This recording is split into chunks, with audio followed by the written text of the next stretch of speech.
Graças a Deus, é isso. Vamos lá para Obadias, capítulo 1, verso 1. Então hoje nós leremos mais um profeta menor nas Escrituras. E lembrando, profetas menores, não é porque eles são menores em relevância, mas é porque o registro escrito desses profetas são os menores diante de outros profetas. E dos profetas menores, Obadias é o menor, certo?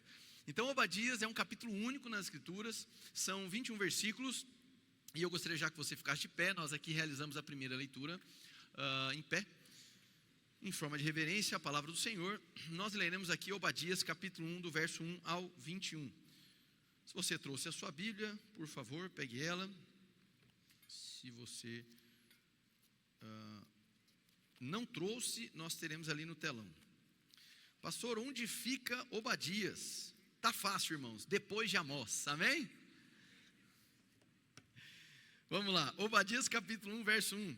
Visão de Obadias, assim diz o soberano, o Senhor, a respeito de Edom. Nós ouvimos uma mensagem do Senhor, um mensageiro foi enviado às nações para dizer: levantem-se, vamos atacar Edom. Veja, eu tornarei você pequeno entre as nações, será completamente desprezado. A arrogância do seu coração o tem enganado, você que vive nas cavidades das rochas, em algumas versões fendas, e constrói sua morada no alto dos montes, você que diz a si mesmo: quem pode me derrubar? Ainda que você suba tão alto como a águia e faça o seu ninho entre as estrelas, dali eu o derrubarei, declara o Senhor. Se ladrões o atacassem, saqueadores do meio da noite, como você está destruído, não roubariam apenas quanto o achassem suficiente? Se os que colhem uvas chegassem a você, não deixariam para trás pelo menos alguns cachos? Entretanto, como Esaú foi saqueado, como foram pilhados os seus tesouros ocultos, empurram você para as fronteiras todos os seus aliados, enganam você e o sobrepujarão os seus melhores amigos, aqueles que comem com você, lhe armam ciladas, e Esaú não percebe nada. Naquele dia, declara o Senhor, destruirei os sábios de Edom e os mestres dos montes de Esaú. Então os seus guerreiros, ó Temã, ficarão apavorados, e serão eliminados todos os homens dos montes de Esaú. Por causa da violenta matança que você fez contra o seu irmão Jacó, você será coberto de vergonha e eliminado para sempre. No dia em que você ficou por perto, quando estrangeiros roubaram os bens dele, e estranhos entraram por suas portas e lançaram sorte sobre Jerusalém, você fez exatamente como eles. Você não devia ter olhado com satisfação o dia da desgraça de seu irmão, nem ter se alegrado com a destruição do povo de Judá. Não devia ter falado com arrogância no dia da sua aflição, não devia ter entrado pelas portas do meu povo no dia da sua calamidade, nem devia ter ficado alegre com o sofrimento dele no dia da sua ruína, nem ter roubado a riqueza dele no dia da sua desgraça. Não devia ter esperado nas encruzilhadas para matar os que conseguiram escapar, nem ter entregado os sobreviventes no dia da sua aflição, pois o dia do Senhor está próximo para todas as nações. Como você fez, assim lhe será feito. A maldade que você praticou recairá sobre você. Assim como vocês beberam do meu castigo, do meu santo monte, também todas as nações beberão sem parar. Beberão até o fim. E serão como se nunca tivessem existido. Mas no monte de Sião estarão os que escaparam, e ele será santo, e a descendência de Jacó possuirá a sua herança. A descendência de Jacó será um fogo, e a de José uma chama. A descendência de Esaú será a palha. Eles as incendiarão e a consumirão. Não haverá sobreviventes da descendência de Esaú, declara o Senhor. Os do Neguebe se apossarão dos montes de Esaú, e os da Cefalá ocuparão a terra dos filisteus. E eles tomarão posse dos campos de Efraim e de Samaria, e Benjamim se apossará de Gileade. Os israelitas se apossarão do território dos cananeus até Sarepta. Os exilados de Jerusalém, que estão em Sefarade, ocuparão as cidades do Neguebe. Os vencedores subirão ao monte Sião para governar a montanha de Esaú, e o reino será do Senhor. Feche os teus olhos, curve sua cabeça. Senhor, em nome de Jesus, nós queremos te agradecer, Pai, pela alegria de nos achegarmos aqui na casa do Senhor, Pai. É bem verdade o que o salmista disse, Senhor. Alegrei-vos, porque me disseram, vamos à casa do Senhor. Que bom, Senhor, é poder viver em comunidade. Que alegria, Senhor, é saber que a fé cristã, ela é singular na sua espiritualidade, e ela é excessivamente comunitária na sua expressão. Em nome de Jesus, Pai, que nós consigamos, Pai, aprender a palavra de Deus juntos. Nós te pedimos, por iluminação no nosso entendimento, que haja, Senhor, a tua graça no ensino e também na maneira de se aprender a palavra. Fala conosco, Espírito Santo, fala conosco, nós estamos abertos. Tira de nós todo tipo de distração, aquieta as nossas almas para receber daquilo que o Senhor tem para nós. Em nome de Jesus, amém e amém. Pode sentar, querido.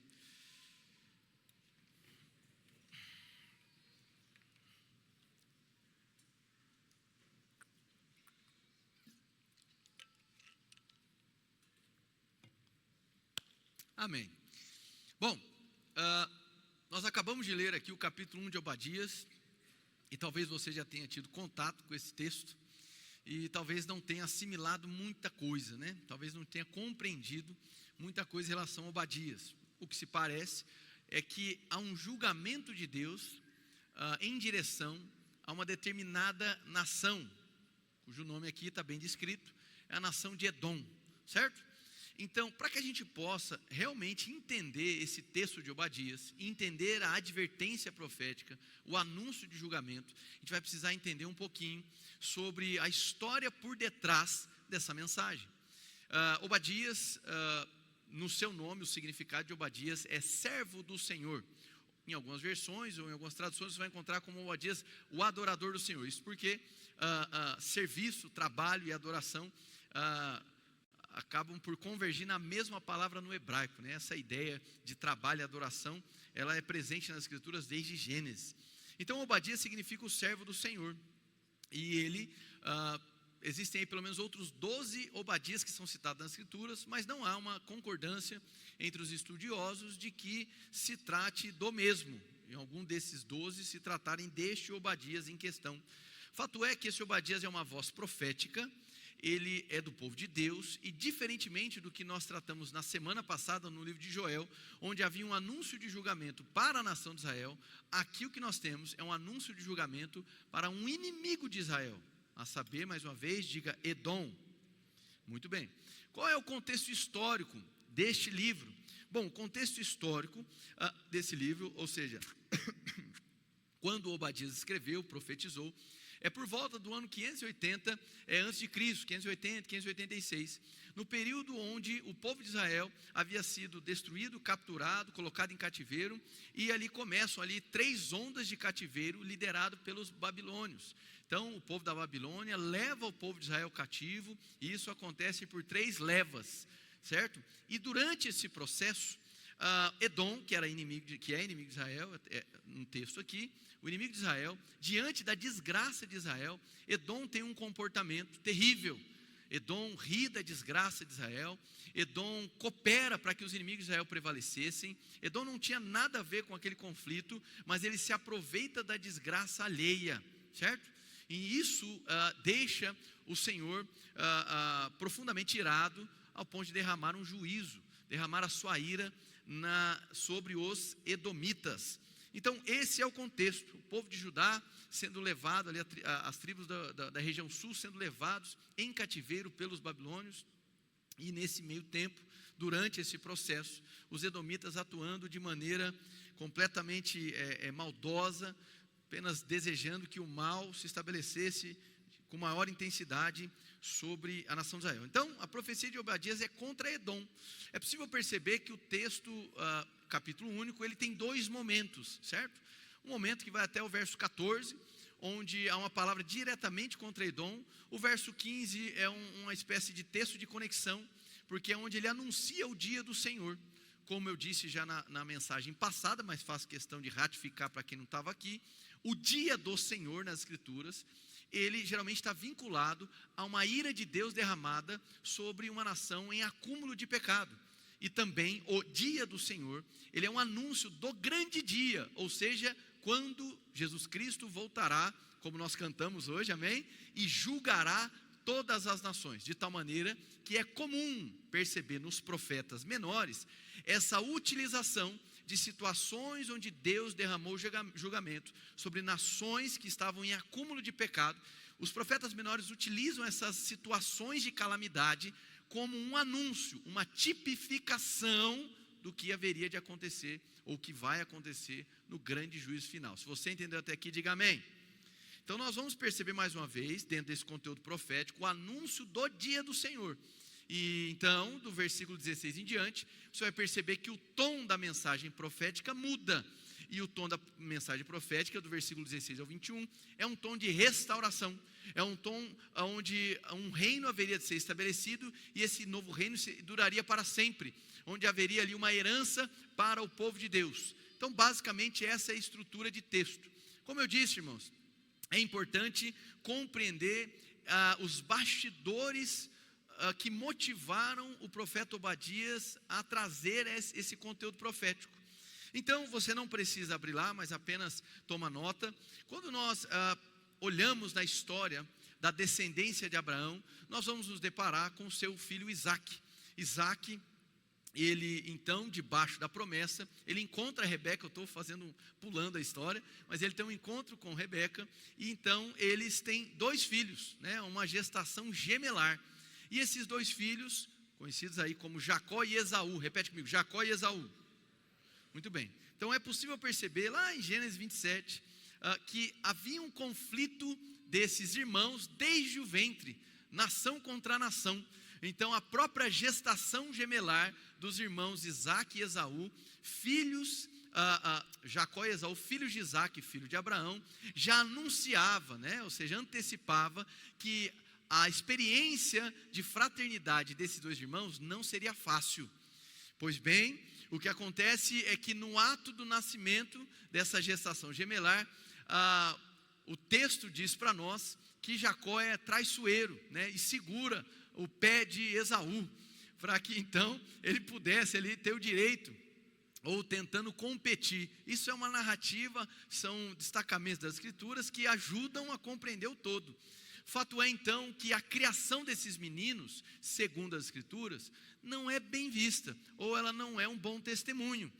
Fica muito claro nas escrituras que cada pai tinha o seu filho preferido, e se você faz assim, se arrependa hoje, amém, irmãos? Então Isaque tinha uma preferência por Esaú, enquanto que Rebeca tinha uma preferência por Jacó. E essas preferências, elas vão alimentando um sentimento de competição e concorrência entre esses irmãos à medida que eles vão crescendo, ao ponto de Rebeca tramar algumas questões, se envolver em mentiras, para que Jacó fosse abençoado no lugar de Esaú. É dessa narrativa também que nós vamos perceber que Jacó, ele é esperto, ele chantageia o seu irmão Esaú, trabalhando ali com a fome de Esaú, e fazendo uma troca com ele. Falou: olha, eu te dou esse prato de lentilhas se você me der o direito de primogenitura, a bênção da primogenitura. Quem está entendendo aqui, diga amém. Então, poxa pastor, parece uma novela. É literalmente uma novela, amém? Uma novela debaixo dos olhos soberanos do Senhor. Mas essa é a grande história. E talvez você já se questionou, por que é que a Bíblia traz para nós essas situações familiares tão desastrosas, todo personagem bíblico, a despeito de Jesus, nós vamos perceber que a Bíblia não nos priva de apresentar situações infinitamente desastrosas, amém, irmãos? Abraão, ele é muito insensato na maneira em que lida com sua esposa Sarai, antes mesmo da realização da promessa, quando eles são capturados por uma nação inimiga. Nós vamos perceber os erros de Isaque em todo esse processo, em toda essa situação também. Nós vamos perceber Jacó tendo esses desdobramentos que envolvem muita chantagem, a mentalidade de troca. E assim nós vamos perceber Moisés brigou com o irmão, brigou com a irmã, brigou com a esposa, brigou com o filho. Meu irmão Moisés só não brigou com a sombra dele. Então é possível perceber que a Bíblia não nos priva das falhas, e isso traz, pelo menos essa é a minha percepção, traz vida para o texto bíblico. A palavra de Deus não apresenta histórias apenas tomadas de coisas positivas. A narrativa bíblica traz para nós o que é a humanidade debaixo do pecado, o que é a humanidade que, mesmo olhando para Deus, ela insistentemente tira os seus olhos do Senhor. A Bíblia traz para nós, por exemplo, o exemplo de uma prostituta chamada Raabe, e que ela vai ser mencionada em Mateus capítulo 1, quando a descendência de Jesus é anunciada. Então, da mesma maneira como a Bíblia não nos priva das histórias trágicas de família, ela também demonstra que Deus é especialista em transformar histórias trágicas em uma mensagem gloriosa de restauração e de renovação. Quem pode dizer um amém? Glória a Deus. É importante para nós, leitores das Escrituras, olhar para esses momentos de grandes falhas, de grandes homens e mulheres de Deus, e perceber que Deus não desistiu de nenhum deles, e que Deus reverteu condições de maldição em bênção, e perceber que Deus não desistiu daquelas famílias e trouxe restauração, manifestou a sua graça, e isso nos inspira, irmãos. Amém? Talvez hoje você esteja lidando com uma questão familiar, talvez hoje você esteja lidando com uma situação de ruptura, talvez você venha lutando com animosidade, mágoa, ódio, há muitos anos, ou há meses, dias, não sei. E eu quero lhe dizer que isso não é o fim. Você não precisa ser um refém desse sentimento tenebroso. Você não precisa ser um escravo desse pecado. Você não precisa caminhar tendo a mágoa ditando o ritmo da sua vida. A mágoa adoece. A ruptura familiar nos fere. O abandono, o sentimento de abandono é terrível. E o que eu quero dizer para você que hoje, que está carregando essas chagas, que está em meio à dor, por conta dos processos familiares, isso é uma das temáticas principais do livro de Obadias. Você que hoje está em meio a processos familiares complicados, complexos, onde tudo que salta de você é um desejo de vingança, ainda que você saiba que isso seja errado, mas o que salta em você é tentar mostrar para os outros que você conseguiu. Deixa eu te dizer uma coisa, Deus na sua infinita graça é capaz de lhe curar. Deus é capaz de transformar a história da sua família. Deus é capaz de transformar a história do seu casamento. Deus é capaz de resgatar o seu filho. Amém, meus irmãos?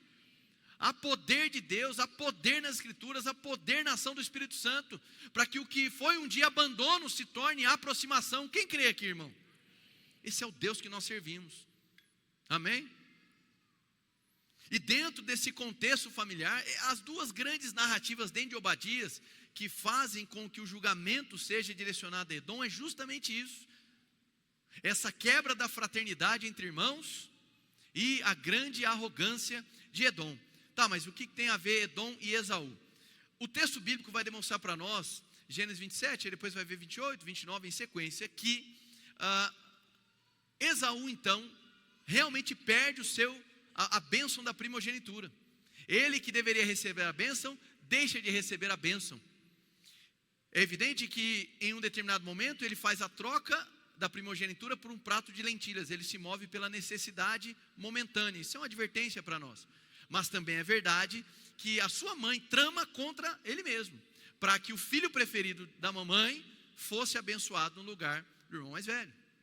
Diante disso, Esaú começa a alimentar um ódio terrível do seu irmão. Agora, a sina da sua vida é assassinar, matar o seu irmão. É uma ruptura gigantesca.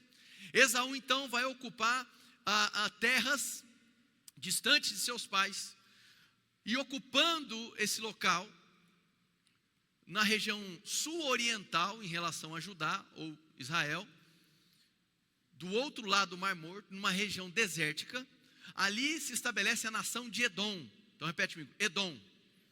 Então, Jacó foi o pai dos judaítas, por assim dizer, do Reino do Sul, enquanto que Esaú foi o descendente, ou o pai aí dos descendentes dos edomitas. Amém, irmãos?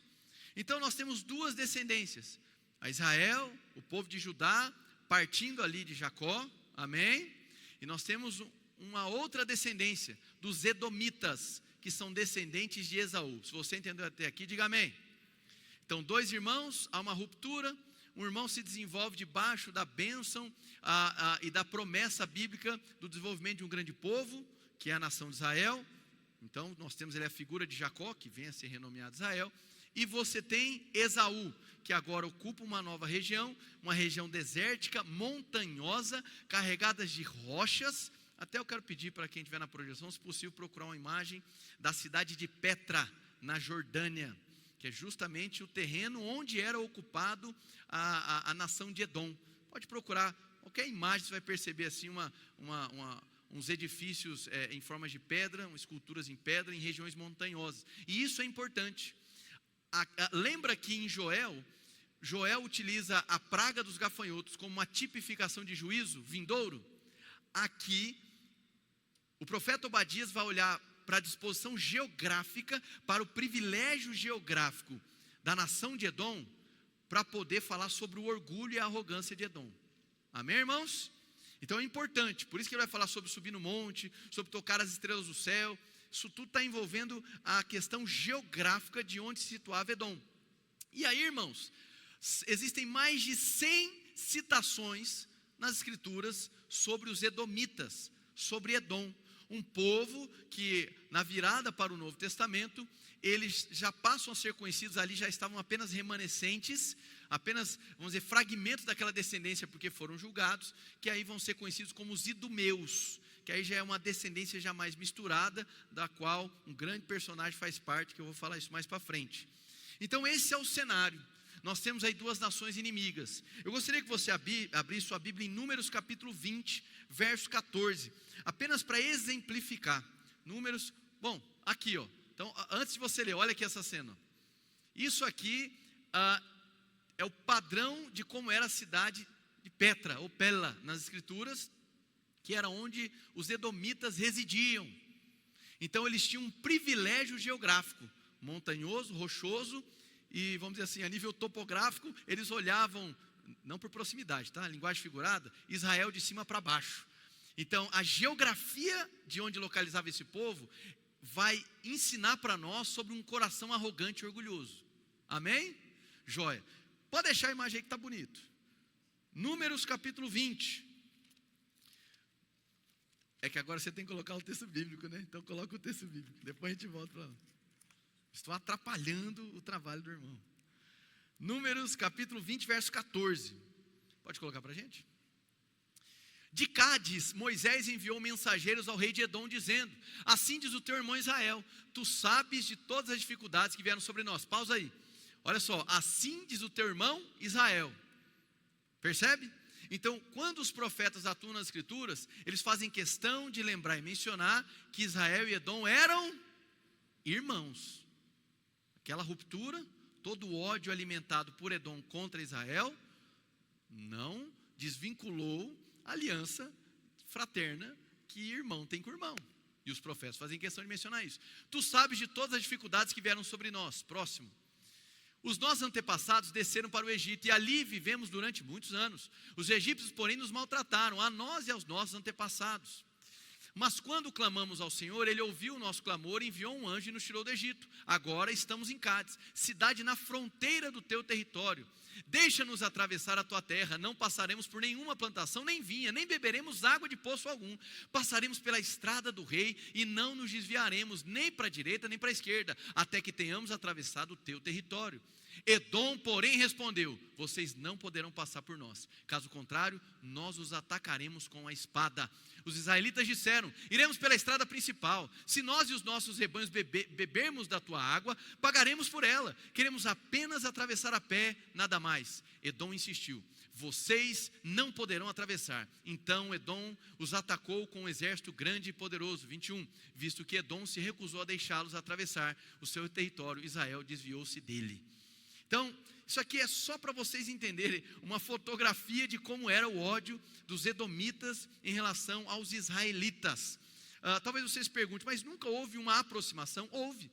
Mais para o final de Gênesis capítulo 32, nós vamos perceber que com a morte do seu pai, Isaque, há um momento de reconciliação, de aproximação entre Esaú e Jacó.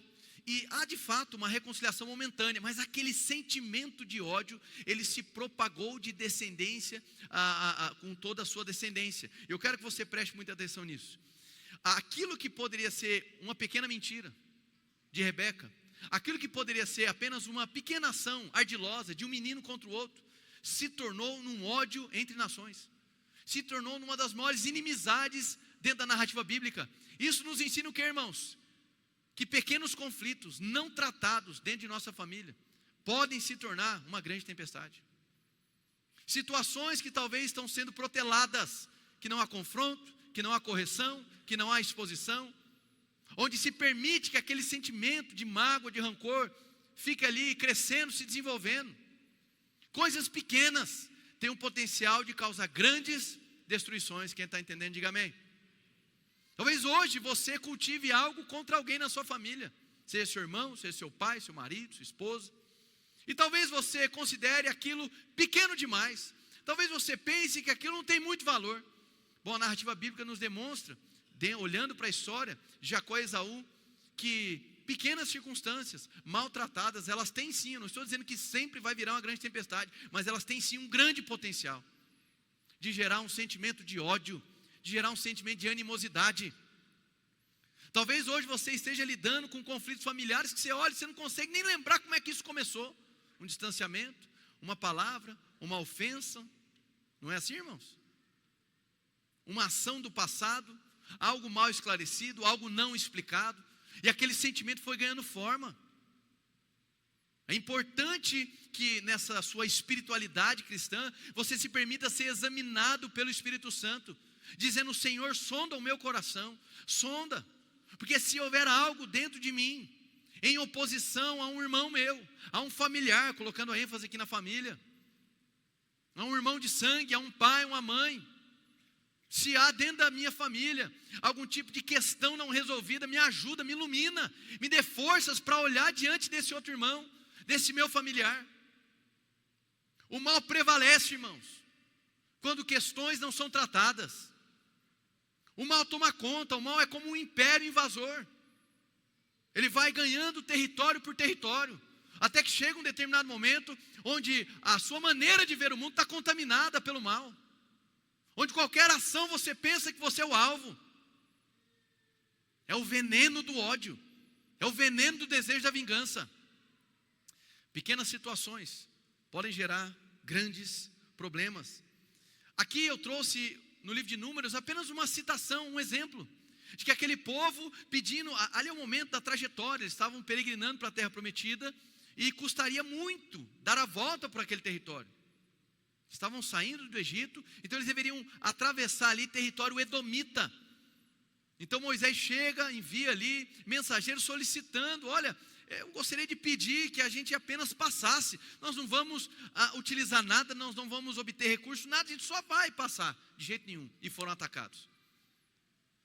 Em Amós capítulo 1, versículo 11, nós vamos perceber também da insistência na prática do mal dos edomitas. E talvez você pergunta: mas Israel cultivava ódio contra Edom? É interessante, porque em Deuteronômio há dentro da lei mosaica uma exigência de que todo edomita fosse acolhido, de que o povo de Israel não deveria odiar o povo de Edom. Então, levante-se em consideração que a lei mosaica serve como uma referência. Paulo vai dizer que a lei é aio, é um tutor, ou seja, ela orienta. Nós podemos compreender que esse mandamento da lei, dizendo para Israel, em Deuteronômio 23, 7, não aborrecerás o edomita, pois é teu irmão. Deuteronômio 23, 7. Considerando que a lei mosaica é um aio, é um tutor para a nação de Israel e para toda a humanidade, e nós chegamos na revelação plena, no propósito da lei, que é Cristo Jesus, nós podemos concordar que a lei era um anúncio ou um prenúncio daquilo que Jesus ensinou sobre amar os nossos inimigos. Quem pode dizer amém? Não nos é opcional, é um imperativo da fé cristã. Nós, por conta da graça do Senhor operando nas nossas vidas, temos a habilidade, por conta da graça, não pelas nossas forças e conclusões, mas por conta da graça, há em nós potência para encerrar todo o ciclo do mal. Talvez você esteja esperando por anos que o ofensor dentro da sua família faça algo. Pois bem, eu estou te dizendo, você foi comissionado para interromper o ciclo de maldade e de vingança.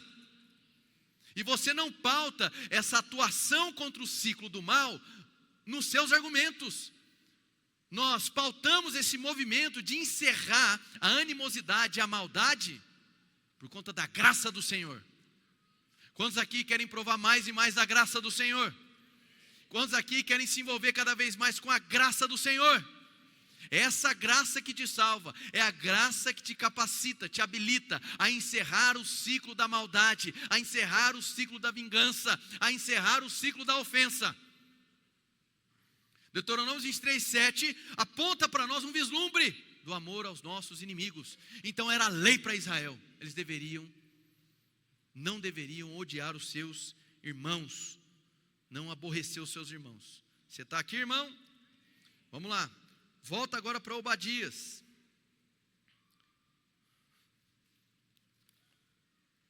Obadias capítulo 1, verso 1. Visão de Obadias, assim diz o soberano, o Senhor, a respeito de Edom. Nós ouvimos uma mensagem do Senhor, o mensageiro foi enviado às nações para dizer: levantem-se, vamos atacar Edom. Veja, eu tornarei você pequeno entre as nações, será completamente desprezado. Olha para cá, presta atenção. Percebe que Deus está assumindo o compromisso de vingar o seu povo. Diga assim: a vingança não é minha. Perfeito. A história dos edomitas nos demonstra que o mal é recompensado. Eu sei que nós vivemos em um mundo injusto, irmãos.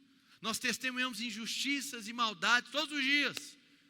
Mas o que nós podemos cultivar de esperança é o que a Bíblia diz: o mal terá o seu julgamento final de uma vez por todas, mas ainda nessa terra, o mal também prova de sua recompensa maligna.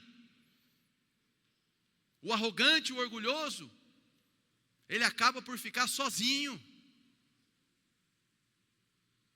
O isolamento é uma das recompensas da maldade e da arrogância. Glória a Deus, irmãos. O mal é sim punido. É evidente que são tantas injustiças na terra que às vezes a gente fica incomodado com algumas questões. Eu compreendo, eu também fico. Situações que nos chamam os olhos. Mas talvez não no nosso tempo, talvez não na nossa geração, talvez não na medida que nós gostaríamos ou da forma que nós imaginávamos. Mas toda forma de mal é punida, irmão. Amém? E inclusive aquelas que nós julgamos, que não provou de julgamento algum, há uma certeza de juízo final, onde o mal será julgado de forma definitiva. Quem entendeu, diga amém. Isso é a esperança da fé cristã. Eu tornarei você pequeno entre as nações. A vingança não é nossa. É Deus quem derrama sua ira diante dessa multiplicação de pecado, de acúmulo de pecado. Tantas vezes os edomitas, irmãos de Israel, foram avisados, foram orientados, foram ali noticiados sobre uma necessidade básica de Israel. E insistentemente, como diz o profeta Amós, insistentemente se voltaram. Até quando a guerra não tinha nada a ver com eles, humilhavam, destroçavam, eram desumanos. Todo ato de desumanidade, de falta de civilidade, será julgado pelo Senhor, irmão.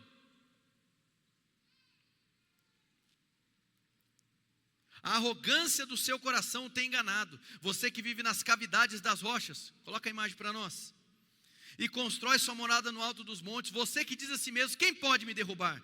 Ainda que você suba tão alto como a águia e faça o seu ninho entre as estrelas, dali eu o derrubarei. Essa imagem aqui ela é muito importante. Os edomitas, eles se sentiam privilegiados geograficamente. E sim, eram. Era uma espécie de fortaleza natural. Então era muito difícil para um exército inimigo conseguir avançar as tropas sobre essa região. Eles eram favorecidos geograficamente. E esse favorecimento geográfico também era o terreno da arrogância de Edom. E como a palavra de Deus nos diz em Provérbios 16, a soberba, irmãos, ela precede a ruína. O autor de Provérbios, ele é insistente em nos ensinar o quão insensato é o orgulhoso de coração. Então, essa terra fortificada pela sua própria geografia fazia com que o coração desse povo se considerasse autossuficiente. Eles se consideravam autossuficientes, como se eles não precisassem do Senhor.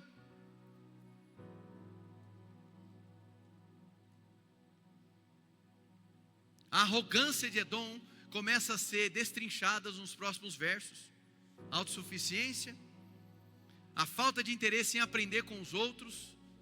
O arrogante é a pessoa que vai se tornando insensível ao outro, não apenas à dor do outro, mas ao outro, porque ele é tão tomado de si mesmo, ele é tanto rei de si, que ele se vê suficiente consigo mesmo. Amém? E talvez você esteja pensando assim: meu Deus, que povo arrogante. E a pergunta que deve permear a mensagem de hoje é: será que não há um pouco de Edom no meu coração? Será que não há raízes edomitas nas minhas ações? Coração não ensinável. Então percebe a arrogância do seu coração. É outro ponto importante de destacar. O privilégio natural de Edom, fazendo um paralelo com os nossos dias, seria a segurança que nós devotamos às circunstâncias naturais. Talvez a sua confiança, talvez a sua fortificação de pedra, a sua fortaleza, o seu encastelamento não seja em uma questão geográfica. Vivemos em Campo Grande, irmãos, amém? Mas talvez seja nos seus bens. Talvez você sinta uma pessoa segura na sociedade pela posição que você tem na sociedade. Talvez a tua fortificação, o teu palácio é a sua renda. Talvez você olhe para suas posses e se declara uma pessoa bem-sucedida, uma pessoa completamente suficiente em tudo, por conta dos bens que você tem nas suas mãos. Essa mensagem também nos atinge, porque todo bem natural é instável. Os bens deste mundo passam, amém, irmãos? Esses dias eu li no livro do John Piper uma frase que eu achei muito interessante. Ele diz da seguinte maneira: no carro da funerária não há reboque. Amém, irmãos? Quem entendeu? Não tem. Não há nada que nós possamos levar. Então por vezes nós não estamos ocupando palácios de pedra, mas estamos projetando nas circunstâncias naturais um local onde nós podemos nos encastelar. Quantos de nós não se sentimos mais confiantes e mais seguros na vida por questões meramente naturais, materialistas, financeiras? Sim ou não, irmãos? E é evidente, não há nada de errado em você prosperar, prospere muito financeiramente. Mas o recurso natural não pode ser o seu Deus. Se a temperatura emocional da sua casa é estado de paz e alegria com dinheiro, e completa confusão, desordem, separação e desânimo quando não tem dinheiro, eu tenho algo para te dizer: Jesus não é o Senhor da sua casa, Mamon é. Amém, irmãos? Isso é uma mensagem motivacional, aleluia, carregada de amor, vocês estão percebendo. Seguindo, verso 5: se ladrões o atacassem, saqueadores no meio da noite, como você está destruído? Não roubariam apenas quanto achassem suficiente? Se os que colhem uvas chegassem a você, não deixariam para trás pelo menos alguns cachos? Entretanto, como Esaú foi saqueado, como foram pilhados os seus tesouros ocultos, empurram você para as fronteiras todos os seus aliados, enganam você e sobrepujarão os seus melhores amigos, aqueles que comem com você lhe armam ciladas. Obadias está apontando para algo aqui, como quem diz: ei, povo de Edom, pela posição privilegiada, eles não tinham a necessidade de muitas alianças, mas ainda assim eles cultivavam de alianças. E Obadias está deixando muito claro: a arrogância de vocês está cegando vocês. E é justamente esse coração enganoso, por conta da arrogância, que vai fazer com que vocês olhem para aqueles que vocês julgavam seus amigos e se transformem nos seus inimigos. Esse movimento irá acontecer diante dos seus olhos, vocês nem vão perceber. E isso está dentro do aspecto de julgamento. Verso 8: naquele dia, declara o Senhor, destruirei os sábios de Edom e os mestres dos montes de Esaú. Então seus guerreiros, ó Temã, ficarão apavorados, serão eliminados todos os homens dos montes de Esaú. Por causa da violência, matança que você fez contra o seu irmão Jacó, você será coberto de vergonha, eliminado para sempre. No dia em que você ficou por perto, quando estrangeiros roubaram os bens dele, e estranhos entraram por suas portas e lançaram sorte sobre Jerusalém, você fez exatamente como eles. Sabe o que é isso, irmãos? É se aproveitar da desgraça alheia. Há pouco mais de um ano nós tivemos uma situação calamitosa no Rio Grande do Sul, quem lembra? Muito triste, participamos aqui do levantamento de recursos. Eu não sei se você chegou a acompanhar algumas notícias nos jornais ou nas redes sociais, demonstrando que haviam pessoas que estavam cobrando por água, por questões básicas, com números completamente exorbitantes. Quem lembra disso? Obviamente se pautando pela lei da oferta e da demanda. E aqui, meus irmãos, não é um ódio, uma contrariedade aos movimentos capitalistas, não é isso. Mas certamente, como cristãos, nós devemos nos posicionar contrários a quem tenta se aproveitar da desgraça alheia. Amém, irmãos? Vamos um pouco mais além. Personagens da política brasileira, dos dois lados, seja direita ou esquerda, Bolsonaro ou Lula. Quantos não ficaram felizes quando viu o ex-presidente esfaqueado, e se alegravam com a potencial morte dele? Terrível. E quantos, diante agora da queda do atual presidente Lula, que são seus inimigos políticos, se alegraram com a desgraça do outro, por simples divergência ideológica? Isso fede, irmão. Isso é terrível, é abominável diante dos olhos do Senhor. Se as suas preferências ideológicas políticas te fazem se alegrar com a desgraça alheia, simplesmente, irmãos, você está desorientado na sua fé. Se você não consegue ter um mínimo de compaixão por quem está caído, se você precisa saber a orientação, o time que torce, seja lá o que for, para que você então possa oferecer ajuda, significa que o seu coração está morto. Isso revolta o coração de Deus. Não apenas se apropriar da desgraça alheia, o que já é terrível, mas se aproveitar dela. Edom não tinha nada a ver com a atuação dos babilônios contra Israel, mas eles viram ali uma oportunidade. Há registros históricos dizendo que a invasão dos babilônios, começando por um cerco na cidade, fizeram com que crianças, mulheres, morressem de fome, e que alguns adultos que ainda não tinham morrido com a fome, acabavam por comer os corpos dos seus filhos mortos. Diante desse cenário terrível, Edom olhou para eles de maneira insensível, desumana, incivil. Eu vejo muitos cristãos tentando assumir lado em guerras que acontecem no Oriente Médio. Tem o seu lado, irmão, não tem problema. Mas se você não consegue ter compaixão de pessoas inocentes que são massacradas dos dois lados, o seu coração está morto, irmão. Amém? Não é compatível com a fé cristã a celebração da desgraça alheia. Inocentes sendo mortos, não interessa o lado. Sendo inocente, irmão, crianças sendo mortas, não interessa o lado. Se isso não suscita em nós compaixão, estamos desorientados na fé, nos tornamos bairristas religiosos. Isso é terrível, é tenebroso. E isso é revoltante aos olhos do Senhor. Preste atenção aqui. O Senhor, Ele se ira. E a ira do Senhor não é uma ira egocêntrica, pisou no meu pé, vou fazer alguma coisa contrária. Não, isso é a ira que nós cultivamos. A ira do Senhor demonstra que Deus não é complacente com o mal. Amém? E por não ser complacente com o mal, o que se espera, irmãos?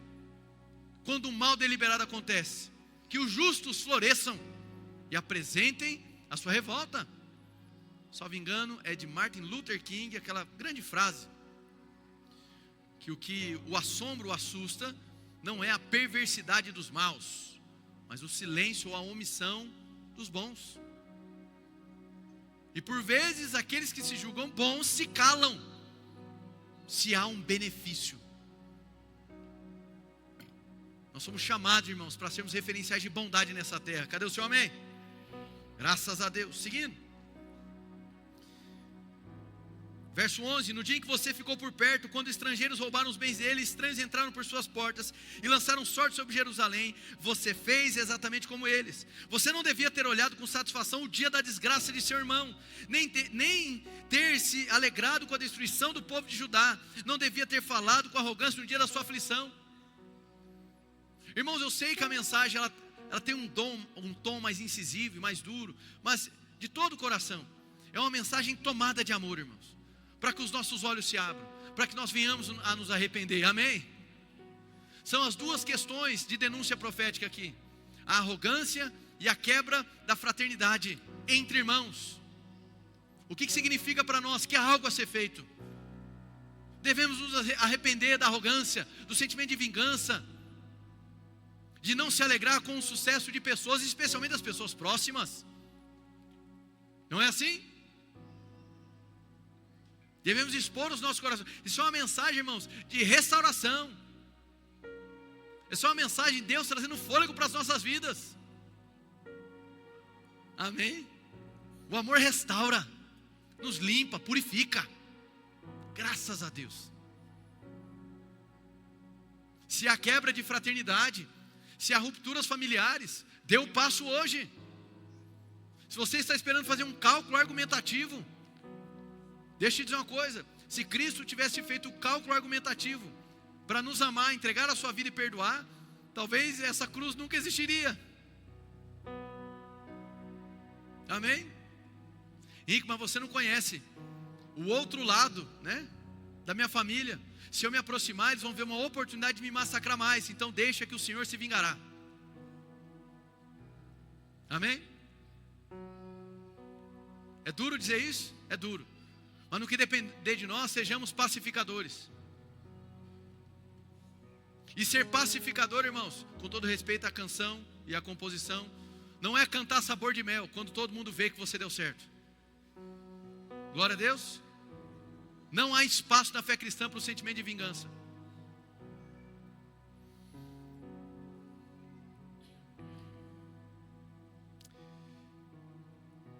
(13) Não devia ter entrado pelas portas do meu povo no dia da sua calamidade, nem devia ter ficado alegre com o sofrimento dele no dia da sua ruína, nem ter roubado a riqueza dele no dia da sua desgraça. Não devia ter esperado nas encruzilhadas para matar os que conseguiram escapar, nem ter entregado os sobreviventes no dia da sua aflição, pois o dia do Senhor está próximo para todas as nações. Como você fez, assim lhe será feito. A maldade que você praticou recairá sobre você. Repete comigo assim: justiça retributiva. Perfeito, presta atenção aqui. Deus está deixando muito claro: todo mal que você praticou, Edom, vai se voltar contra você. O nome disso é justiça retributiva.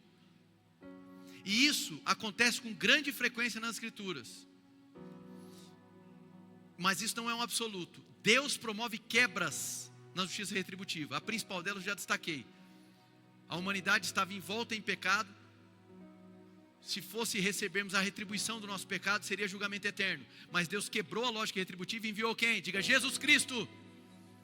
Então mesmo a gente, acumulados em pecados, Deus quebra a lógica retributiva e envia Cristo para que nós possamos nos arrepender e ter uma nova vida. Quem pode dizer graças a Deus?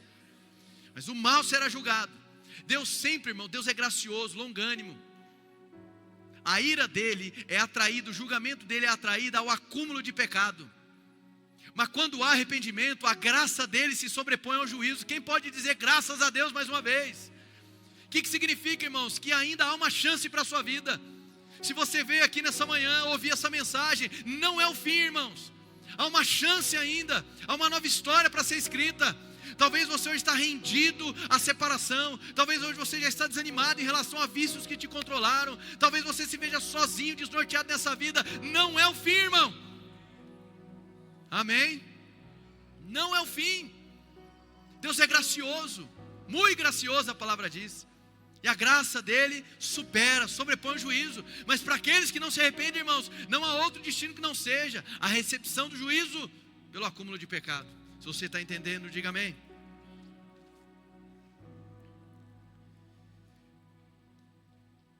(16) Assim como vocês beberam do meu castigo no meu santo monte, também todas as nações beberão sem parar, beberão até o fim, serão como se nunca tivesse existido. Mas no monte Sião estarão os que escaparão, ele será santo e a descendência de Jacó possuirá a sua herança. Repete comigo assim: sinais da arrogância, para a gente fechar isso aqui.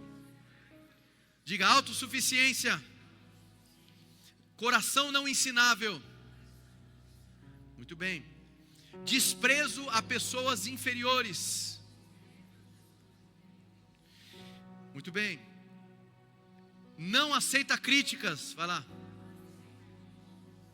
Muito bem. E insensibilidade para com os outros. Insensibilidade para com os outros. Esse é o quadro pintado da arrogância. É esse, irmãos. O caminho é a insensibilidade. Muito bem. A questão é: pastor, então qual é o fim da nação de Edom? Sabe qual é o fim dos edomitas? Depois desse anúncio do profeta Obadias, o que se vê é uma sequência. Certo? É uma sequência. Não de um ano após o outro, mas em espaçamento de anos. Você vai perceber que essa nação passa a ser invadida, inclusive pelos babilônios.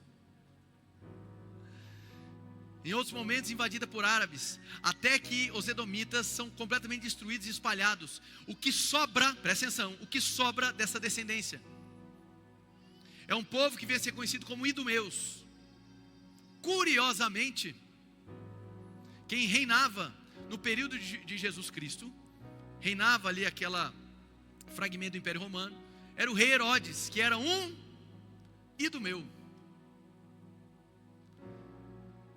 Então nós vamos perceber que aquele ódio permaneceu na descendência, mesmo tendo testemunhado o julgamento de Deus sobre essa nação. Nós vamos perceber que Herodes o Grande manifesta ódio, buscando ali o morticínio de crianças. Quem lembra quando Jesus nasceu e precisa sair da cidade? E vai morar no Egito até que apaziguasse essa questão. Então Herodes o Grande manifesta ódio contra o povo judeu. Depois Herodes Antipas, a sua descendência, é o responsável por mandar matar João Batista. Depois nós teremos Herodes Agripa I, é o responsável por mandar matar Tiago. E por último, Herodes Agripa II. E este é quem zomba de Paulo nas altas cortes. Então percebe esse ódio, irmãos, perdurando, mesmo diante dos feitos do Senhor. Isso serve de alerta para nós. Talvez nós estamos vendo as movimentações ao redor da nossa vida. Talvez nós estamos vendo aberturas dentro da nossa casa, cenários de potencial aproximação, mas porque estamos completamente embriagados com as nossas razões. Estamos completamente obcecados pelos bens materiais. Estamos completamente seduzidos pelas vantagens. Nós não conseguimos sentar na mesa e partir o pão. O fim dos edomitas é trágico. Não há ali, o texto não traz para nós um arrependimento. A soberba nasce no coração, e essa soberba é a que produz o engano. Então, irmãos, o orgulho de Edom, já fechando a mensagem, é um exemplo da condição humana. Esse orgulho, essa arrogância, é também, no livro do profeta Obadias, uma explanação do coração humano. A boa notícia é que os versos finais de Obadias anunciam uma grande restauração, um grande reino que chegaria e se estabeleceria para toda a eternidade. E eu começo a fechar a mensagem de uma vez por todas dizendo isso: este reino chegou em Cristo Jesus. O tempo da restauração se iniciou em Cristo Jesus, e por isso hoje todo aquele que invocar o nome do Senhor será salvo. Não importa a condição que você chegou aqui nessa manhã. Talvez você chegou aqui com uma postura odiosa, talvez você chegou aqui carregado de animosidade com pessoas, talvez até com quem está do seu lado. A boa notícia é que o reino chegou. O que o profeta Obadias anunciou tem o seu início de cumprimento em Cristo Jesus. A graça se fez presente, a restauração da mesa de Deus. O reino do Senhor hoje habita no coração de todo aquele que crê. Mas não perca de vista, há também uma promessa final: Cristo voltará, governará todas as nações, e o reino dele será para sempre. Então, em nome de Jesus, irmãos, hoje é o dia da manifestação da graça, não amanhã. Hoje é o dia de voltar os nossos olhos para o Senhor. Hoje é o dia de dizer: Espírito Santo, me examina, arranca de mim toda a raiz de amargura. Hoje é o dia de pedir para o Senhor, para que aumente o amor no seu coração. Hoje é o dia de clamar ao Senhor, para que você prove da força dele. Não é fácil lutar contra a mágoa, ainda mais quando ela tem muitos anos acumulados. Sim ou não, irmãos? Eu não estou dizendo aqui como se fosse algo fácil. E é justamente por ser impossível humanamente falando que nós precisamos do Senhor. Essa graça que pacifica, acalma os nossos corações, essa graça que limpa os nossos pecados, é a graça que nos aproxima. Então não há tempo a perder, irmãos. Que a mensagem de Obadias nos alcance. Como diria o reverendo Luiz Saião, se questione: será que não há um pouco de Edom dentro de você? Talvez a sua queixa seja legítima, como a de Edom por ter sido enganado era legítima. Mas ainda assim, irmãos, não é a justificativa para esse coração tomado pelo ódio.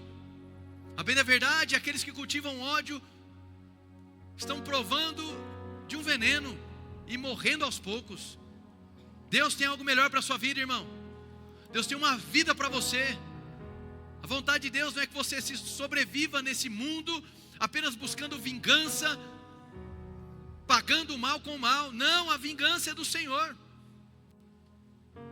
Talvez o seu coração hoje seja como de Jonas, como nós pregamos em outra oportunidade. Não consegue se alegrar com a possibilidade de restauração do outro. Que as marcas do Evangelho, irmão, sejam vistas nas nossas vidas. Como? Chorando com os que choram, mas celebrando com os que se alegram. Se alegrando com o irmão que é promovido. Se alegrando com uma vitória na vida de outro. Se alegrando com uma conquista dentro da sua família. Amém, irmãos? Então que a mensagem do profeta Obadias vá de encontro aos nossos corações.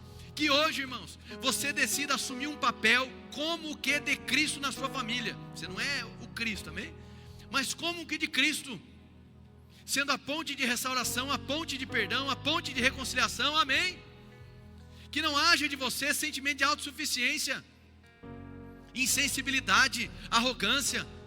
Cultive um coração ensinável. O autor de Provérbios deixa muito claro: insensato é aquele que não escuta ninguém e que só quer falar de si mesmo.